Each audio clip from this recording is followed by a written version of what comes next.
अगर आपको आज की डेट में 100 सीसी और 150 सीसी के बीच के सेगमेंट की बाइक लेनी है तो एक ही सेगमेंट है जो है 125 सीसी बाइक्स का। इसमें TVS raider, hero super Splendor, Honda shine 125, Honda SP 125, hero extreme 125R, Bajaj Pulsar 125, Bajaj Pulsar N 125, Bajaj Pulsar NS 125, Bajaj freedom 125 और होंडा CB 125 हॉर्नेट है। आपको बता दूं 125 सीसी सेगमेंट को पॉपुलर करने का credit Kawasaki Bajaj KB 125, Yamaha YD 125, YBX 125 और कावासाकी बजाज विंड 125 बाइक्स को ही जाता है। मतलब अगर आपको 125 सीसी की मोटरसाइकिल आज चाहिए तो इस सेगमेंट में आपको कई सारे ऑप्शंस मिल जाएंगे। इसी तरह गियरलेस स्कूटर्स में भी आपको TVS Jupiter 125, TVS Ntorq 125, Honda Activa 125, Honda Dio 125, Suzuki Avenis 125 और सुजुकी एक्सेस 125 जैसे ऑप्शंस मिल जाते हैं। भरमार है सेगमेंट में बाइक्स और स्कूटर्स की।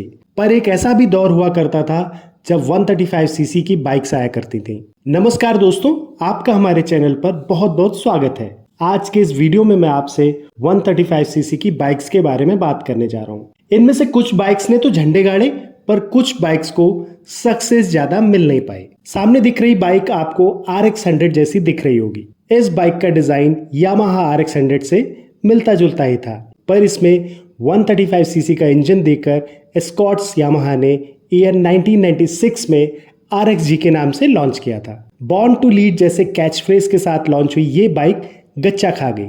इसके फेल होने का मेन रीजन RX 100 की पॉपुलैरिटी ही थी। जब वही लुक 100 सीसी इंजन के साथ कम रुपए में मिल रहा है तो कोई क्यों ले RXG। By the way, Yamaha RXG India की पहली 135 सीसी बाइक थी। ये भी RX 100 की तरह 2 स्ट्रोक इंजन के साथ लॉन्च हुई थी। इसके बाद यामाहा ने RXZ को लॉन्च किया था। इसका व्हील बेस RXG के सिमिलर ही था, पर इसका ग्राउंड क्लियरेंस RXG के ग्राउंड क्लियरेंस से 9 mm ज्यादा था। इंजीनियर टू एक्साइट जैसे कैच फ्रेज के साथ लॉन्च हुई इस बाइक ने खूब सुर्खियां बटोरी। RXG के नाम से समझ नहीं आ रहा था कि ये यामाहा RX 100 से 35 सीसी ज्यादा है, और दूसरी ओर RXZ और RXG के नाम में कंफ्यूजन ना हो इसलिए स्कॉट्स यामाहा ने ईयर 1998 में RXG को रिनेम करके RX 135 के नाम से लॉन्च किया। इसे पार रीडिफाइंड और इंजीनियर टू परफॉर्म जैसे कैची स्लोगन्स के साथ लॉन्च किया गया था। इसके बाद ईयर 2000 में यामाहा ने RX 135 को 5 स्पीड गियर्स के साथ लार्ज कैटालिटिक कन्वर्टर के साथ लॉन्च किया था। ईयर 2003 में यामाहा ने RX 135 को दोबारा मिनी कैटालिटिक कन्वर्टर के साथ लॉन्च किया।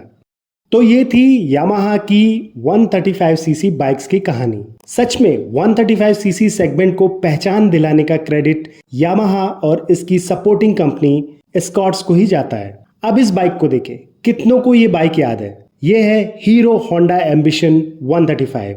इसे AMI यानी advanced micro processor ignition system के साथ ईयर 2002 में लॉन्च किया गया था। एम्बिशन 135 इंडिया की पहली 4 स्ट्रोक 135 सीसी बाइक थी। CBG की सक्सेस को देखते हुए हीरो होंडा ने ईयर 2004 में एम्बिशन को CBG की फेयरिंग के साथ अपग्रेड किया था। अब चलते हैं बजाज की तरफ। हमारा बजाज यानी बजाज ऑटो ने इस सेगमेंट में एक नहीं 3 बाइक्स लॉन्च की, जिनमें से इस बाइक ने तो पूरे 135 सीसी मार्केट को टेक ओवर कर लिया था। बजाज ने ईयर 2007 में डिस्कवर 135 को लॉन्च किया था। इसके बाद बजाज ने डिस्कवर 135 का सेकेंड जनरेशन डिस्कवर 135 DTSI को लॉन्च किया। DTSI बजाज की पेटेंटेड टेक्नोलॉजी है। इसका मतलब होता है digital twin spark ignition technology.